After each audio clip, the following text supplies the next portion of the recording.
সালাম আলাইকুম, সবাই কেমন আছেন? আশা করছি ভালো। আলহামদুলিল্লাহ আমরাও ভালো আছি। এই যে মামা ইটালি থেকে অনেক কফি আনছিল। মামা তো 6 মাস বাংলাদেশে থাকলো। মামা কফি পছন্দ করে, তো মামা খাইছে, অনেককে দিছে। আর আমার ঘরেও ছিল 2 প্যাকেট। 1 প্যাকেট তো আমি এরই মধ্যে খায়া শেষ করছি, আর 1 প্যাকেট এখন খুললাম। এই যে দেখেন, বিদেশি যে কোনো প্রোডাক্ট কিনতে গেলে এত ভরে ভরে দেয়, মানে আমি যে প্যাকেটটা খুলতেছি বাইরে কিন্তু বের হয়ে পড়ে যাচ্ছে। আর বাংলাদেশে আমরা যে কোনো জিনিস কিনতে গেলে দেখা যায় প্যাকেটের অর্ধেক খালি থাকে। আর মানে কি বলবো, যাই হোক, এটা বাংলাদেশের একটা নিয়মের পর্যায়ে পড়ে গেছে। তো এই যে সকালবেলা ঘুম থেকে উঠে নাস্তা বানাইলাম। নেহার আবার আজকে এক্সাম আছে, তো মেয়েকে আবার ঘুম থেকে ডাকলাম, ও আবার ওয়াশরুমে গেছে। এরই মধ্যে নিধির বাবা হঠাৎ করে একটু অসুস্থ লাগতেছিল। আমি আবার বললাম যে তুমি যাও না, আমি নিয়ে যাই, কিন্তু ও রাজি না। ও বলে যে না, আমি যাব, তুমি যাও না। তো এরই মধ্যে নেহাকে আবার একটা রুটি খাওয়াই দিতেছিলাম জোর করে। আসসালামু আলাইকুম, সবাই কেমন আছেন? আশা করছি ভালো। আলহামদুলিল্লাহ আমরাও ভালো আছি। সকাল বাজে, এখন সকাল না, প্রায় দুপুর হয়ে গেছে, 12টা বাজে। মেয়ে যাবে এক্সাম দিতে, কিন্তু মনটা অনেক খারাপ। এই যে দেখেন বৃষ্টি আসতেছে, এই যে। আসসালামু আলাইকুম, সবাই কেমন আছেন? আশা করছি ভালো। আলহামদুলিল্লাহ আমরাও ভালো আছি। তো এখন বাজে 12টা। 12টা থেকে আমার ব্লগটা শুরু করলাম।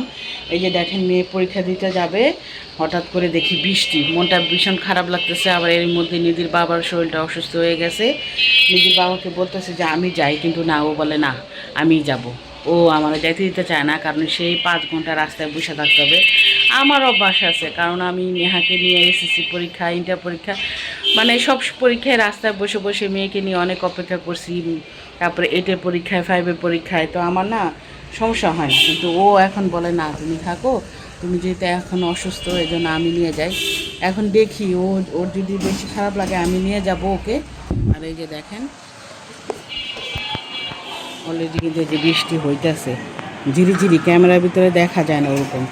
এই যে দেখছেন টিনের চাল পুরা ভিজে গেছে, যে টিনের চাল পুরা ভিজে গেছে। তো যাই হোক, দোয়া করবেন। তো দেখি কি করা যায়। আর এর মধ্যে তাড়াতাড়ি করে রান্না শেষ করে ফেলছি আমি। আজকে রান্না করছি পাঙ্গাস মাছ, আর ডাল আছে গতকালকে। এই যে এই যে ভাত আছে, ভাত চড়াইছি, ডাল আছে, আর এই যে এখানে মাছ রান্না করা হয়ে গেছে। এই যে মেয়ে রেডি হয়ে নিচ্ছে, বৃষ্টি একটু কমছে। টেনশনে ছিলাম যে বৃষ্টি হলে কিন্তু রাস্তা মোটামুটি দূরই আছে, যাইতে একটু সমস্যা হয়ে যাবে। আর নিধির বাবাকে বলছিলাম যে তুমি থাকো, আমি যাই। ও বললো যে না, আলহামদুলিল্লাহ এখন একটু ভালো লাগতেছে, থাক, আমি যাই। তো ও আবার রেডি হয়ে যাচ্ছে, চলে যাচ্ছে। আসলে সেই 5 ঘন্টা তো রাস্তায় বসে থাকতে হবে, কিন্তু আমি তো বসে থাকতে পারি, আমি মেয়ে নিয়ে তো অনেক গেছি। কিন্তু এখন দেখা যায় আমি অসুস্থ হয়ে যাই, তো এই জন্য নিধির বাবা আর কি রিস্ক নিতে চায় না, বলে না, তুমি বাসায় থাকো। আর ছোট মেয়েকে নিয়ে যখন স্কুলে যাই, সেটা তো বাসার পাশেই, এর জন্য একটু টেনশন কম করে। আর দূরের রাস্তায় আমাকে এখন একটু কমই যাইতে দেয়। যাই হোক, সবাই দোয়া করবেন, আল্লাহ জানি ওদেরকে সহি সালামতে ঘরে এনে দেয়। আমার রান্না বান্না এখন শেষ, এখন আমি ঘরগুলা ভালো করে ক্লিন করব। ভাতটা রান্না করব, তরকারি এর মধ্যে রান্না করে ফেলছি। আর এখন পুরাটা ফ্ল্যাট এরকম পরিষ্কার করে ফেলবো। আর ওই রুমের, যেই রুমে বিছনার চাদরটা অনেক দিন ধরে চেঞ্জ করা হয় না, কারণ এই রুমে না আসলে বিছনার চাদর নোংরা হয় না, তেমন কেউ আসে না, খুব কম আসা হয়। দেখা যায় নেহা নিধি যখন একটু পড়াশোনা করে তখন আসে, আর গরম পড়লে দেখা যায় আমরা আর কি আলাদা আলাদা ঘুমানোর চেষ্টা করি বেশি গরম পড়লে। তা না হলে কিন্তু এই রুম বেশিরভাগ খালিই থাকে। তো ভাবলাম যে চাদরটা চেঞ্জ করে দিই, অনেক দিন ধরে চাদরটা ময়লা হয়েছে, চেঞ্জ করা হয় নাই। তো এখন আর কি চাদরটা চেঞ্জ করে দিলাম।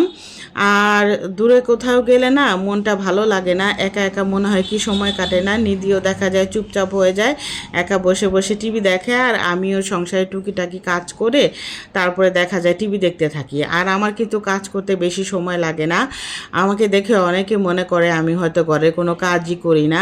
স্কুলে অনেক গার্জেনরা আমাকে বলে যে আপনি হয়তো কোনো কাজ করেন না, কাজের লোক দিয়ে কাজ করেন। কেউ বিশ্বাসই করতে চায় না যে সংসারের সব কাজ আমি একা হাতেই করি। আর মাশাআল্লাহ, আল্লাহর রহমতে আমি কাজ অনেক তাড়াতাড়ি করতে পারি। অনেকে আছে না অনেক সময় লাগিয়ে কাজ করে, আমি কিন্তু তাড়াতাড়ি করতে পারি।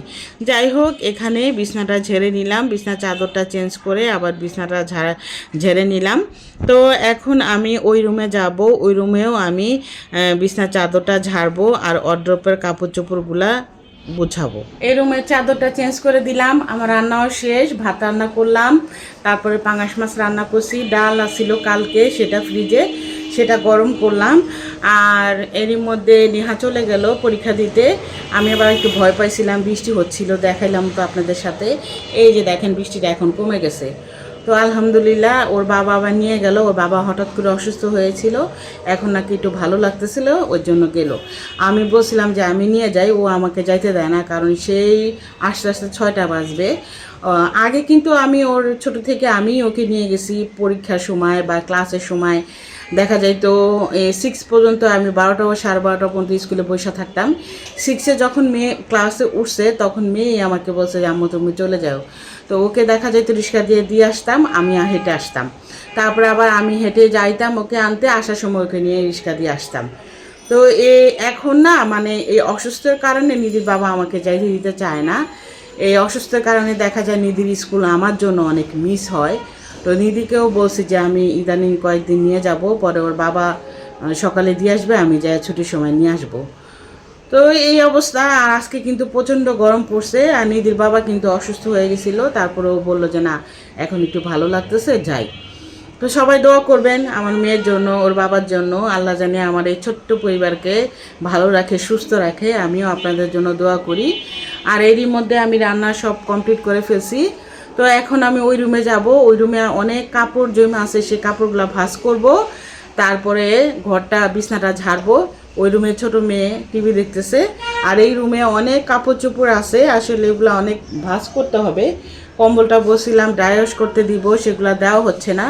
আসলে সংসারে টুকিটাকি ব্যস্ততার কারণে হয়ে উঠতেছে না। তো যাই হোক, আর কাজগুলো করি, আপনারা আমার সাথে থাকেন।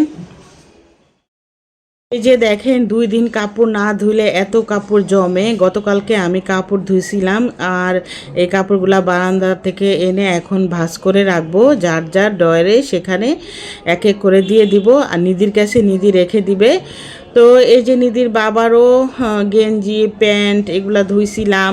আজকে আবার আরও কাপড় নোংরা হয়েছে, কারণ ওই রুমের চাদর চেঞ্জ করছি। এই রুমের চাদরটা চেঞ্জ করতে চাইছিলাম, নিধি আবার না করলো। আর এই রুমের চাদরটা না অনেক পুরান হয়ে গেছে, ফালাইতে চাই কিন্তু মেয়েরা ফেলতে চায় না, কারণ মেয়েরা বলে কি এই চাদরটা নাকি ব্যবহার করে আরাম, এর জন্য আর কি চাদরটা আর কি ফেলতে চায় না। যাই হোক, অনেক জিনিস না পুরান হয়ে গেলেও না ব্যবহার করতে কিন্তু আরাম লাগে। যেমন আমরা ঘরে সুতির ড্রেস অনেক সময় অনেক পুরান হয়ে যায়, ডিসকালার হয়ে যায়, তারপরে কিন্তু ওই ড্রেস আমরা মেয়েরা ফেলতে চাই না আর কি, ইউজ করি। যাই হোক, এই যে এখন আমি এই রুমের বিছনাটাও ঝেড়ে নিলাম। এখন আমি সব ঘর ঝাড়ু দিয়ে পরিষ্কার করে নিছি, আর এখন ওয়ারড্রপের উপরে সব পরিষ্কার করে নিছি, রান্নাঘরটাও ভালো করে পরিষ্কার করে নিছি। যে দেখেন এখন বেলা বাজে 2টা, আমার কিন্তু সব কাজ শেষ, সারাদিনের কাজ শেষ। আমার কিন্তু রাত্রেও ভাত রান্না করা লাগবে না, কারণ আমি রাত্রের ভাত একসাথে রান্না করে ফেলি। আর এই যে এখানে বললাম না নিধির বাবার শরীর একটু অসুস্থ লাগছিল, এটা মামা আনছিল ইটালির থেকে ব্যথার ওষুধ, মানে ব্যথা কমে যায়, সব সময় খাওয়া ঠিক না, মাঝে মধ্যে যদি বেশি ব্যথা হয় তাহলে আর কি খাওয়া যায়। নিচে নামছি নিধির জন্য চুলে শ্যাম্পু করবো। বাইরে কিন্তু ভালো বাতাস, আবার রোদ আছে।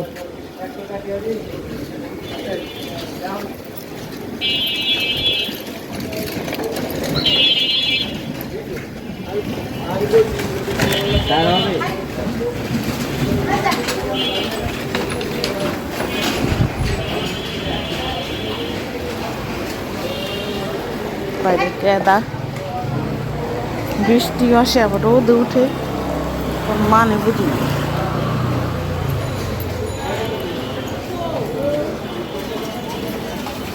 সানসিল্ক শ্যাম্পু আছে? 7টা দাও।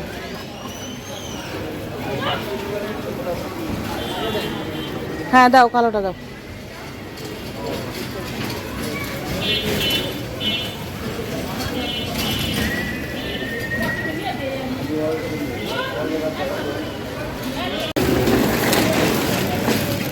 নিয়ে নিলাম একটু কালিজিরাও নিলাম। হ্যাঁ, অনেকদিন ধরে কালিজিরা ভর্তা খাইতে চাইতেছিল।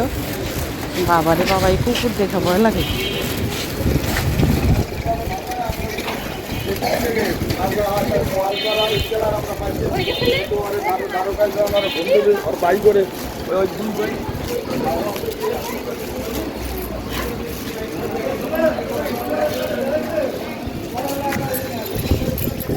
শ্যাম্পু নিলাম, কালিজিরা নিলাম, আর বিকালের জন্য নুডলস নিয়ে নিলাম।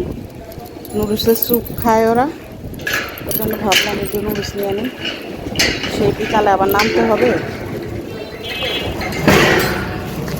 এখন নিয়ে নিই। এই যে দেখেন, অনেক বাতাস, কিন্তু ভালোই বাতাস।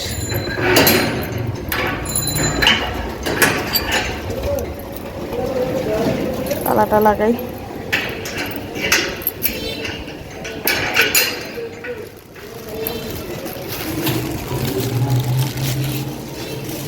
নিয়ে নিলাম। কি নিলাম? 100 টাকার সদাই। মানে জিনিসের যে দাম,